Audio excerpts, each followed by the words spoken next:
අද දවසේදී මම ඔබට කියලා දෙන්න බලාපොරොත්තු වන්නේ බුදුරජාණන් වහන්සේ විසින්ම දේශනා කරන ලද සූත්‍ර දේශනාව. ඒ සූත්‍ර දේශනාව කේසී කියන සූත්‍රය. කේසී සූත්‍රය. මේ කේසී කියන සූත්‍රය අන්තර්ගත වෙන්නේ ත්‍රිපිටකයේ සූත්‍ර පිටකයට අයත් වෙන එහි එක් කොටසක් වන අංගුත්තර නිකාය. සූත්‍ර පිටකයේ කොටස් 5කට බෙදෙනවා. ඒ කොටස් 5න් එකක් තමයි අංගුත්තර නිකාය කියලා කියන්නේ. ඒ අංගුත්තර නිකායේ චතු නිපාතයට අදාළ. ඒ කියන්නේ අංගුත්තර නිකායේ තියෙන්නේ සංඛ්‍යාත්මකව දහම් කරුණු විස්තර කරන ලද කොටස්. ඒක දහම් කරුණු එකක් විස්තර කරන කොටස් තියෙනවා. දහම් කරුණු දෙකක්, තුනක්, හතරක්. චතු කියලා කියන්නේ දහම් කරුණු හතරක් පිළිබඳව දේශනා කරන ලද සූත්‍ර දේශනාවක් තමයි මේ කේසී කියන සූත්‍රය. කේසී කියලා වෙනම වාක්‍යයක් නැත්නම් කොටසක් තියෙනවා. ඒකේ කේසී කියලා වෙනම සූත්‍රයක් තියෙනවා. මේ කේසී කියන සූත්‍රය බුදුරජාණන් වහන්සේ දේශනා කරන්නේ කේසී කියලා පුජ්‍යලයකට. කේසී කියලා පුජ්‍යලයකට. මේ සූත්‍ර දේශනාව බුදුරජාණන් වහන්සේගේ පුරිස ධම්ම සාර්ථී ගුණයට සම්බන්ධ සූත්‍ර දේශනාව. එතකොට අපි දන්නවා පුරිස ධම්ම සාර්ථී ගුණය කියලා කියන්නේ අපි සරලවම කිව්වොත් එහෙම පුරුෂයන් দমনය කිරීමට පවතිනා වූ බුදුරජාණන් වහන්සේ තුළ පැවතුනා වූ ශක්තිය, හැකියාව, බලය තමයි ඒ පුරුෂ ධම්මසාරති. මේක ඒ සරල අදහස විතරයි. මේක ගැඹුරට ගියොත් එහෙම බුදුරජාණන් වහන්සේ දේව් බඹුන් සහිත සියලු සත්වයින් দমনය කිරීමට ඇති හැකියාව තවත් පැහැදිලි කරනවා පුරිස ධම්මසාර්ථී ගුණය කියලා. එතකොට මේකේ සරලවම ගත්තොත් එහෙම පුරිස ධම්මසාර්ථී ගුණය කිව්වන් පස්සේ පුරිස කිව්වන් පස්සේ අපි සාමාන්‍ය ව්‍යවහාරයේදී මිනිසුන් නැත්නම් පිරිමි කියන අර්ථයක් තියෙනවා පුරිස කිව්වන් පස්සේ. ස්ත්‍රී පුරිස කිව්වන් පස්සේ කොහොමත් පුරිසින් দমনය කිරීම තමයි ටිකක් අපහසු. බලන්නකෝ පුරිසින් කොච්චර ප්‍රමාණයක් දෙන්නේ කියලා පිරිමියේ. හරි අමාරුයි. দমনය වෙලා නැහැ. দমনය කරන්න හරි අමාරුයි. එදත් එහෙමයි, අදත් එහෙමයි. ඒක හැටි. ඉතින් හරි අමාරුයි. එතකොට දැන් අපිට දැනෙනවා මොකද්ද මේ පුරිස ධම්ම ගුණය? කවුද බුදුරජාණන් වහන්සේ මේ පුරිස ධම්ම ගුණයෙන් দমনය කළේ කියලා? එතකොට අපිට සිහියට නැගෙනවා. කවුද සිහියට නැගෙන්නේ? අපිට නැගෙනවා අඟුලිමාල, ඊට පස්සේ නාලාගිරි, ඊට පස්සේ සච්චක, ඔය ආදි වශයෙන් අපි කීප දෙනෙක් අපේ නිතරම සිහියට නැගෙන පිරිසක් ඉන්නවා. එච්චරද? නෑ. කවුද দমনය කළේ කිව්වන් පස්සේ අපිට දැනෙන්නට ඕන, හැඟෙන්නට ඕන අපිමත් দমনය වෙලා නේ. අපි দমনය නොවුනා නම් අපි එනවද මේ වගේ දවසකදී පන්සලට මේ විදිහට පින්කමක් සිද්ධ කරන්න එනවද? නෑ. අපි බුදුරජාණන් වහන්සේගේ ගුණයන් වලට අපි দমনය වෙලා ඉන්නේ. ඒ වගේම භික්ෂුන් වහන්සේලා විදිහට අපිත් দমনය වෙලා ඉන්නේ. කුඩා කාලේ, ඒ තරුණ කාලේ, එහෙම නැත්නම් Tamanගේ ජීවිතයේ වයසක කාලයකදී භික්ෂුත්වයට පත් වෙන සමාජලාට ඒ බුදුරජාණන් වහන්සේගේ ඒ පුරිස ධම්ම සාර්ථී ගුණය නිසා, ඒ ගුණය නිසා තමයි බුදුරජාණන් වහන්සේගේ ගුණය නිසා තමයි මේ වගේ චූටි කාලේ අපිත් මේවටත් වඩා චූටි කාලෙදී ප්‍රවෘත්ති භූමියට, පැවිදි භූමියටපත් උනේ. මේ සංසාරේ මේ භවයේ විතරක් නෙවෙයි පෙර සංසාරවලත් ඒ দমনය වීමේ පුරුද්ද නිසා වෙන්නට ඇති. ඔබත් මේ විදිහට බණපදයක් හෝ අහන්නට මේ වගේ පින්කමකට ඔබ සහ සම්බන්ධ වෙන්නේ ඒ සංසාරයේ තිබුණු ඒ দমনය වීමේ ප්‍රතිඵලයක් විදිහටයි. එතකොට මතක තියාගන්න බුදුරජාණන් වහන්සේ දමනය කළේ ඒ වගේ දරුණු පිරිස විතරක් නෙවෙයි. සීලාදී ගුණයන් සිත් තුළ පවතිනා වූ පැවතුනා වූ ඒ පිරිසත් බුදුරජාණන් වහන්සේ දමනය කළා. ඒක නිසා මතක තියාගන්න අපි හොඳට මතක තියාගන්න ඕන දෙයක් තමයි පුරුෂ ධම්ම සාර්ථී ගුණය කියලා කියන්නේ දමනය කිරීමට නොහැකි පිරිස දමනය කිරීමක් විතරක් නෙවෙයි කියන කාරණය. බුදුරජාණන් වහන්සේ සඳහා විශේෂයෙන්ම උන්වහන්සේ තුළ පැවතුනා වූ බලයන් පාවිච්චි කරා. අපි කියනවා බුදුරජාණන් වහන්සේ දස බලධාරී කියලා. දස බලධාරී බල 10ක් පැවතුනා. බුදුරජාණන් වහන්සේට කාය බල, ඒ වගේම ඥාන බල, විද්‍යා බල ආදි වශයෙන් බුදුරජාණන් වහන්සේට විශාල බලයන් තිබුණා. සමහර වෙලාවකදී සමාධි සුවයෙන් උන්වහන්සේ වැඩ සිටින වෙලාවකදී අපිට දැනෙන්නේ මහා නිෂ්ක්‍රීය චරිතයක් වෙන්න ඇති කියලා. නමුත් බුදුරජාණන් වහන්සේ කාය බලය, ඥාන බලය, චිත්ත බලය මේවා මහා විශාල බලයන්ගෙන් යුක්ත අසම සම උත්තමයන් වහන්සේ නම. ඉතින් මේ දේශනාව පැය 2-3ක් කරන්න ඕන දේශනාවක් නිසා මේක කෙටියෙන් අවශ්‍ය සාරය විතරක් හරය විතරක් දේශනා කිරීමට බලාපොරොත්තු වෙන්නේ. කොහොම වුණත් බුදුරජාණන් වහන්සේට හමු වෙනව දවසකදී එක්තරා පුජ්‍යලෙක්. මේ පුජ්‍යලයා කේසි නම කේසි. කේසි තමයි හමු වෙන්නේ. කේසි නගරයේ ප්‍රසිද්ධ අස්වා දමනක කියලා. නැත්නම් අස්වීන් දමනය කිරීමට ඒම හපන්කම් දක්වපු පුජ්‍යලෙක් විදිහටයි කේසි සියලු දෙනා අතර ප්‍රසිද්ධ. අස්ව දමනක.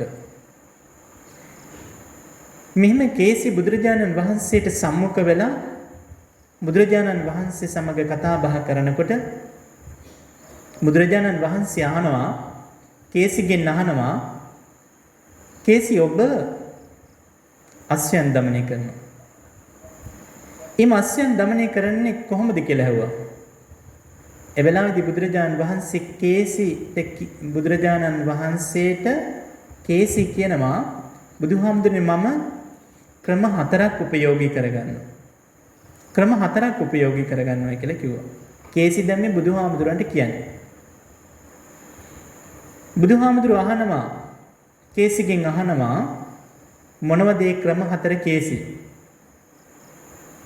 පළවෙනි කාරණේ කියනවා මේ කැලේ ඉන්න වල් අස්වැයින් මම ගෙනෙල්ලා මම ඒ සත්වයින් හීලෑ කරන්නට මම පළවෙනි ක්‍රමයේ විදිහට අනුගමනය කරනවා. ඒ සතුන්ට ඊටාම ආදරය දක්වනවා. ඊටාම කරුණාව දක්වනවා.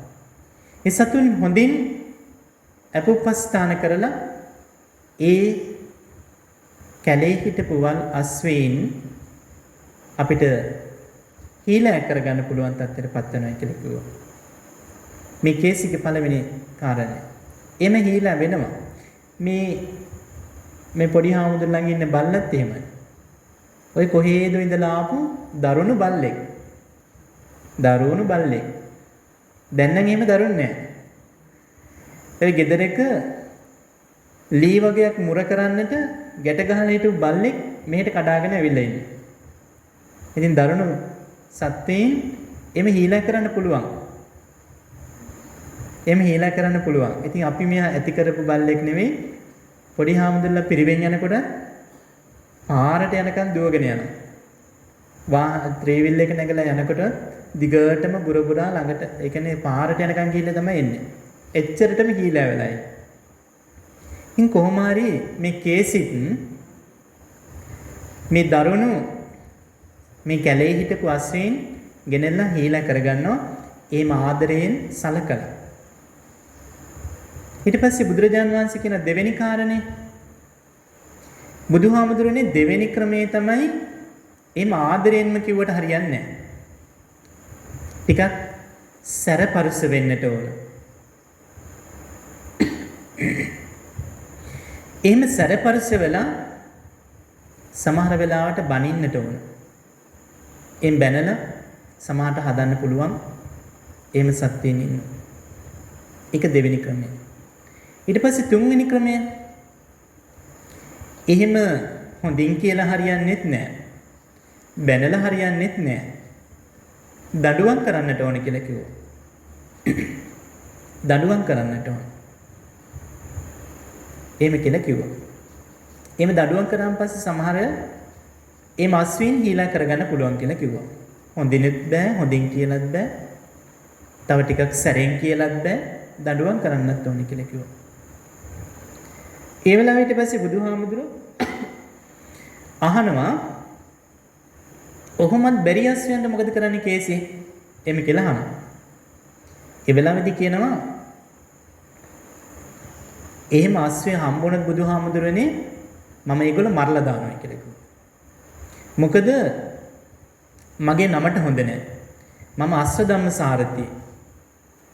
ඒ අන්වර්ථ නාමයක්. එයාට මුළු නගරෙම කිව්වේ එහෙම අන්වර්ථ නාමයකින් අස්වැදම්ම සාරති කියලා. මේ මිනිහටත් නැත්තම් මෙහිම මේ පුජ්‍යලයටත් මේ වගේ අස්වැයක দমনය කරගන්න බැරි වුණොත් මගේ නමට හොඳ නෑ. ඒක නිසා මම කරන්නේ රහසේම මරලා දානවා කියලා කිව්වා. දැන් ඔන්න ක්‍රම 4. ඊට පස්සේ දැන් මේ කේසි අහනවා බුදුහාමුදුරනේ ඔබ වහන්සේ පුරුෂ ධම්මසාරති. පුරුෂ ධම්මසාරති.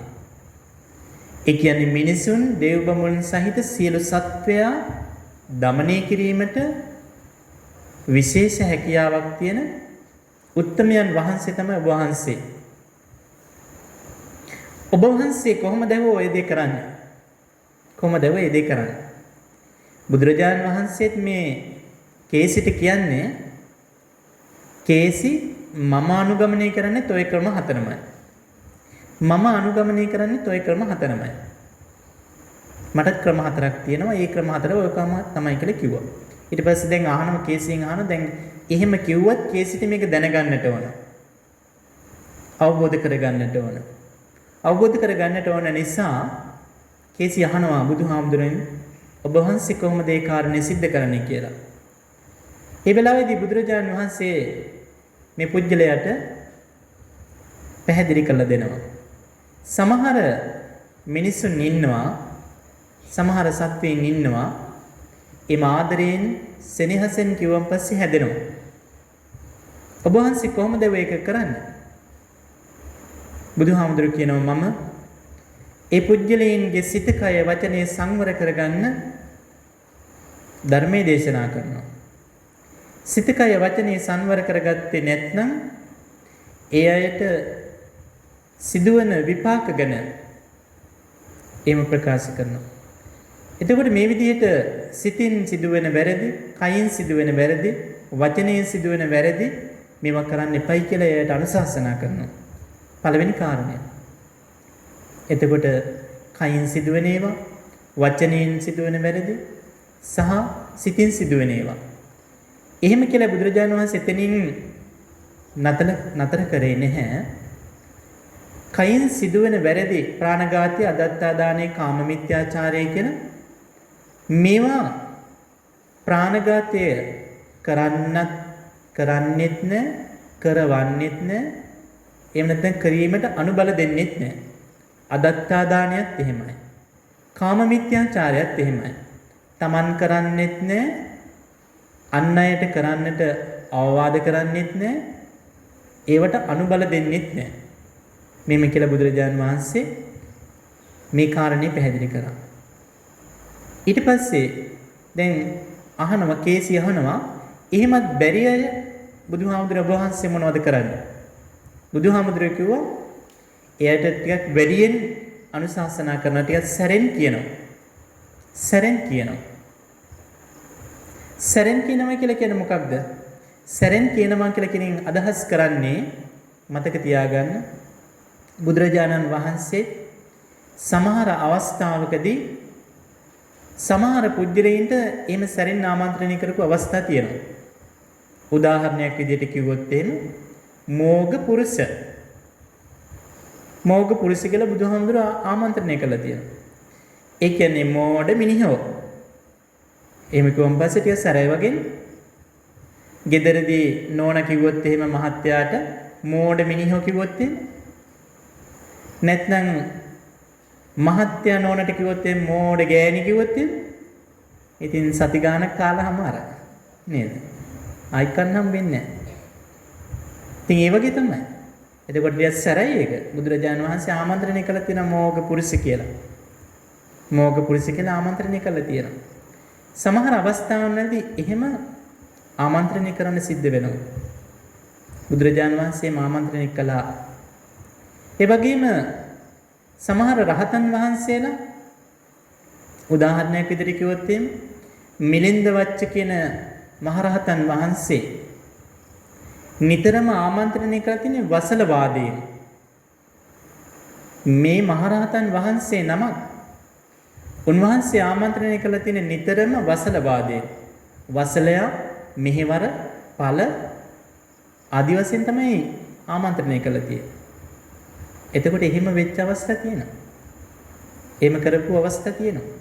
එහෙම කරන්න සිද්ධ වෙන අවස්ථා තියෙනවා. හැබැයි මේ මිලින්ද වච්ච මහරහතන් වහන්සේ ගැන ඒ පෙර සංසාර පුරුද්දක් නිසා කියලා බුදුරජාණන් වහන්සේ ඒක පැහැදිලි කරා. පෙර සංසාරයේ පුරුද්දක් නිසා තමයි මිලින්ද වච්ච මහරහතන් වහන්සේ ඒ විදිහට ආමන්ත්‍රණය කළා තියෙන්නේ. කොහොම හරි සැරෙන් කියන්නට ඕන සමහර වෙලාවකදී. ඒ මොහොරතල් කරලා හරියන්නේ නැහැ. ඊට පස්සේ තුන්වෙනි කාරණේ විදිහට බුදුරජාණන් වහන්සේගෙන් අහනවා බුදුහාමුදුරුවනේ ඔය විදිහට කියලත් හරියන්නේ නැත්නම් මොකද කරන්නේ? එහෙමත් කියලා හරියන්නේ නැත්නම් මොකද කරන්නේ කියලා. බුදුහාමුදුරුවෝ කිව්වා මම දඬුවම් කරනවා. මම දඬුවම් කරනවා කියලා කිව්වා.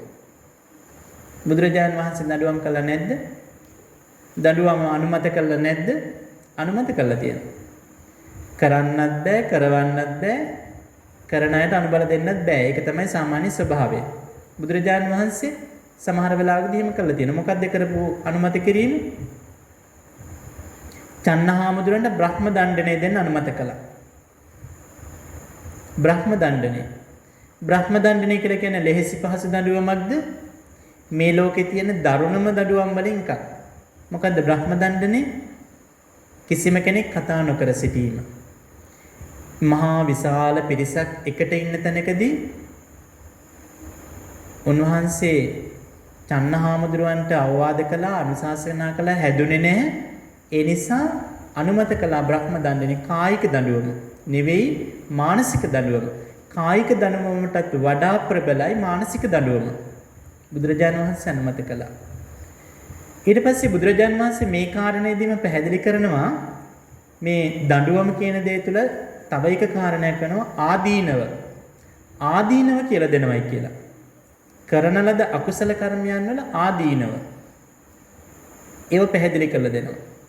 ප්‍රාණඝාතය, අදත්තාදානය, කාම මිත්‍යාචාරය, බොරු කීම, කේලම් කීම, පරුස වචන කීම, හිස් වචන කීම මේවගේ ආදීනවත් කියලා දෙනවයි කියලා කිව්වා. ඒකත් අර තුන්වෙනි කාරණෙටම අදාළයි. දන්නවනේ ආදීනව ගැන. ආදීනව එහෙම සිද්ධ වෙච්ච අවස්ථා කයින් සිදු කරන ලද ආදීනව ගත්තන් පස්සේ ඔය ආනන්ද හාමුදුරුවෝ එක් අවස්ථාවකදී දේශනා කරන බුදුහාමුදුරනේ මම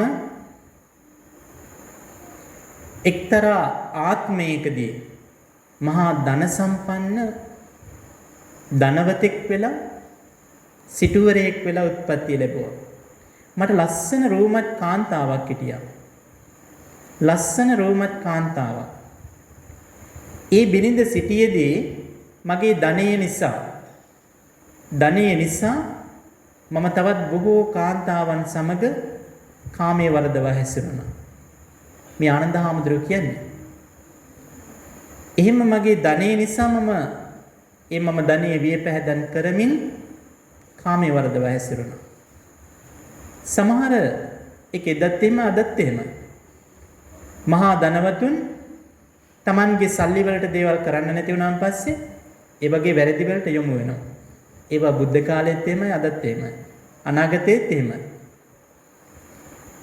මේ නිසා ආනන්ද හාමුදුරුවෝ කියනවා මම මේ සංසාරේ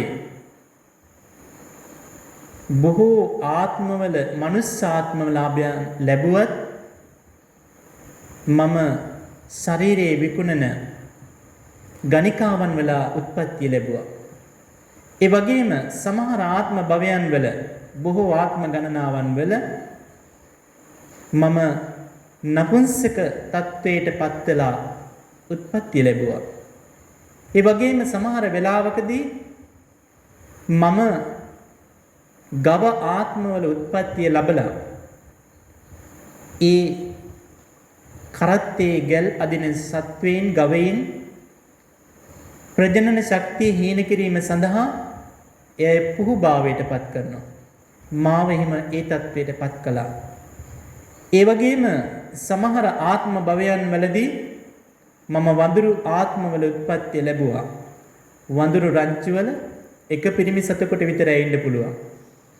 එහෙම පිරිමි සතෙක් උත්පත්ති ලැබලා මම උත්පත්ති ලැබුවට පස්සේ මාව විනාශ කළා.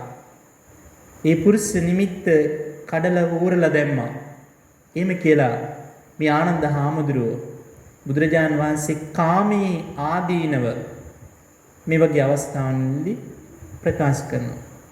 ඒ වගේම එක්තරා අවස්ථාවකදී එක්තරා බ්‍රාහ්මණයෙක් පැමිණිලා කියනවා වචනේ ආදීනව විදියට සරියුත් මුගලන් දෙනම කියලා කියන්නේ බුදුහාමුදුරනේ අසත්පුරුෂයෝ කියලා කියනවා. මා වදේත බ්‍රාහ්මණ කියලා බුදුහාමුදුරගෙන එහෙම කියන්න එපා බමුණ කියලා කියනවා. නෑ බුදුහාමුදුරනේ සරියුත් මුගලන් දෙනම කියලා කියන්නේ මහා අසත්පුරුෂයෝමයි කියලා ආයෙත් කියනවා. බුදුහාමුදුර නැවතත් කියනවා මා වදේත බ්‍රාහ්මණ. එහෙම කියන්න එපා බ්‍රාහ්මණේ කියලා කිව්වා. තුන්වෙනි වතාවටත් අන්තිමට පොළවට තට්ටු කළා කිව්වා බුදුහාමුදුරනේ සරියුත් මුගලන් දෙනම කියලා කියන්නේ අසත්පුරුෂයෝමයි කියලා කිව්වා. ඔබ වහන්සේ ඕන දෙයක් හිතාගන්න මම යනවා කියලා පිට වෙලා ගියා. එහෙම පිට වෙලා ගිහිල්ලා එතනින් පිට වෙනකොටම මුළු ශරීරයම දැවෙන්න ගත්තා. මුළු ශරීරයම දැවෙන්න ගත්තා. Tamange නිවහනට යනකොට ඒ කරන ලද අපහාසය නිසා ඒ වචනේ නැත්නම් වචනයෙන් කරන ලද ඒ මහා පාප කර්මය නිසා මේ හටගත්තු දහදිය බිබිලි වැනි කුෂ්ඨ මේවා ගෙදරට යනකොට මුන් ඇට විතර වෙලා කඩලා ඇත්ත තරම් වුණා. ඊට පස්සේ මේවා ක්‍රමක්‍රමයෙන් මෙහිම ලොකු වෙලා බෙලිගෙඩි තරම් වෙලා කුණු වෙලා සරව ගලලා අන්තිමට මිය පරලොව ගිහිල්ලා පදුම කියන නිරයේ උත්පත්තිය ලබනවා. මේව දිග කතා. මේව කියන්න වෙලා මදි. කාල වේලාව යනවා. ඒ වගේම තවත් එක් අවස්ථාවකදී මේ බුදුරජාණන් වහන්සේ ආදීනව තුන්වෙනි අවස්ථාවට අදාළව ආදීනව කියපු හැටි. මත්තා කියලා එක්තරා ස්වාමි පුරුෂයෙක්ගේ බෙරිඳක් හිටියා. මත්තා කියලා.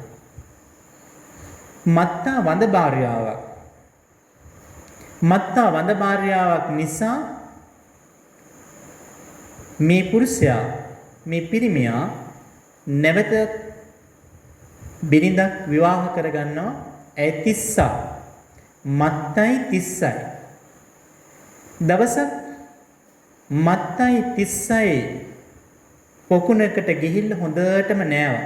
නාලා සුවඳ ගල්වගෙන මල් දවටගෙන මෙහිම Tamange නිවසට ආවා. නිවසට ආවට පස්සේ මේ Tamange ස්වාමි පුරුෂයා මේ විවාහ දිවියට පත්වලා ඊට මේ ස්වාමි පුරුෂයා ආවට පස්සේ Tamange පෙර බිරිඳ මත්තා සමීපයට නොගිහිල්ලා තිස්සා ළඟට ගියා. එහෙම ගියන් පස්සේ තිස්සට හරි කේන්තියක් ආවා. ලොකු වෛරයක් ඇති වුණා. කොහොමද? කාන්තාවන්ට ආදරේ තමයි බෙදා ගන්න බැරි. වෙන ඕන දෙයක් බෙදාගත්තත් ආදරේ නම් බෙදා ගන්න බැහැ. එදත් එහෙමයි, අදත් එහෙමයි, අනාගතයේත් එහෙමයි. ආදරේ බෙදා ගන්න බෑ. වෙන ඕන දෙයක් බෙදා ගන්න පුළුවන්. මේකට කේන්ති කියපු මත්තා කරේ ගෙදර තිබිච්ච කුණු කසල සියල්ලක්ම ගෙනෙල්ලා තිස්සගේ ඇඟට දැම්මා. තිබිච්ච කොම කුණු කසල ටික තිබිච්ච කොම තිබිච්ච ජරාවල් ටික ගෙනෙල්ලා දැම්මා තිස්සගේ ඇඟට.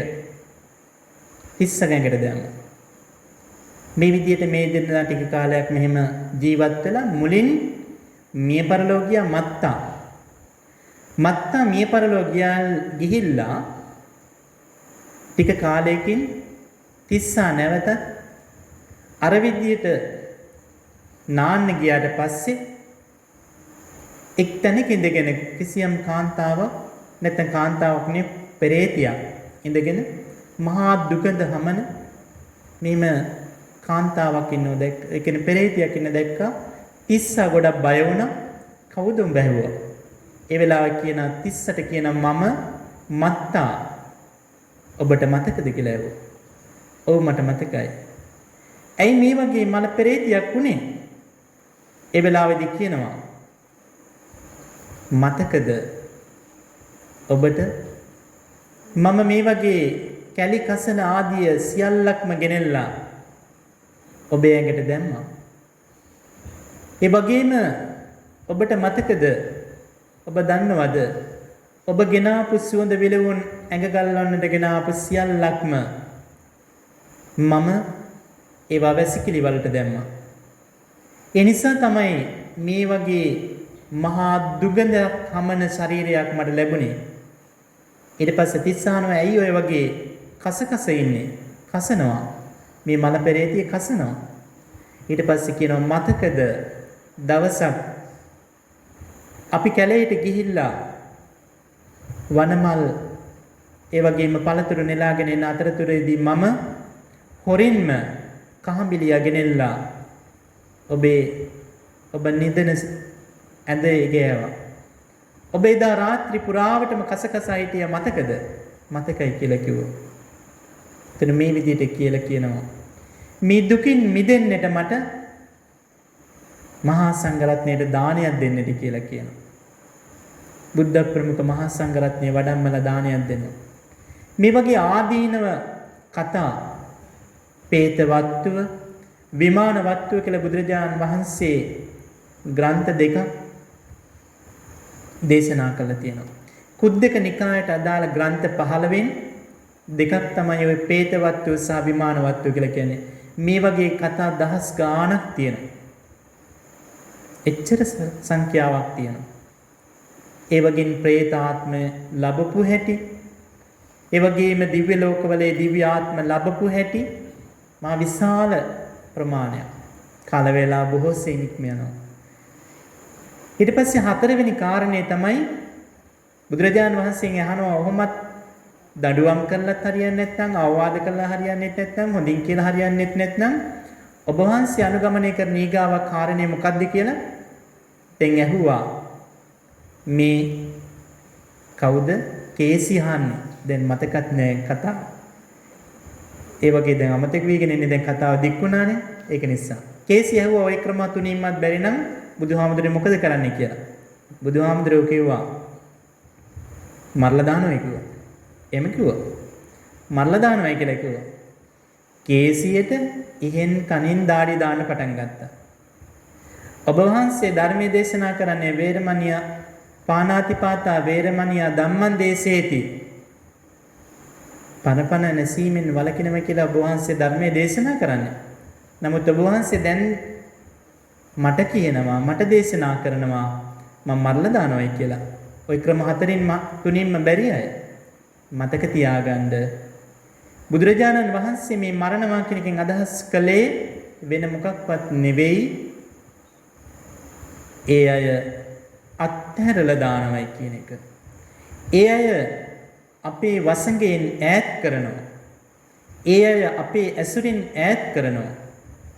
මේ විදිහට හදන්න බැරි නම් හොඳින් කියලා ආදරයෙන් කියලාත් හදන්න බැරි නම් ටිකක් දරුණුවට කියලාත් බැරි නම් ඊටත් වඩා වැඩියෙන් එහෙම කියලාත් බැරි නම් දඬුවම් කරලාත් බැරි නම් හොඳම දේ තමයි අත්හැරීම. අත්හැරලම දැමීම. ඒක තමයි බුදුරජාන් වහන්සේ මේ කේසියට කියන්නේ. කේසිට කිව්වේ බුදුරජාණන් වහන්සේ කියපු කාරණේ. ඒකයි මේ මරලා දානවා කියන එකෙන් අදහස් කළේ. ඉතින් මේ විදිහට කාල වේලාව ඉක්ම ගියපු නිසා බුදුරජාණන් වහන්සේ අපේ ජීවිතේ ගොඩනගා ගන්නට දේශනා කරන ලද ඊටාම වටිනා සූත්‍ර දේශනාවක්. අපේ ජීවිතේ ගොඩනගා ගන්නකොට අපිට යම් යම් ආකාරයේ පුජ්‍යලයන් හමු වෙනවා. ඒ පුජ්‍යලයන් අපිට ඔය කියපු ආකාරයට හදා ගන්නට බැරි නම් දරුවෝනත් එහෙමයි. ඒ වගේම දරුවන්ට ආදරයෙන් කරන්න ඕන, කියන්න ඕන. එහෙම බැරි නම් බනින්න ඕන. තුන්වෙනි කාරණේ එහෙමත් බැරි නම් ඒ දෙකේමත් බැරි නම් දඬුවම් කරන්නට ඕන. එහෙමත් බැරි නම් අත්හැරලා දානවා. දරුවෝනත් එච්චරයි. ඒක තමයි හැටි.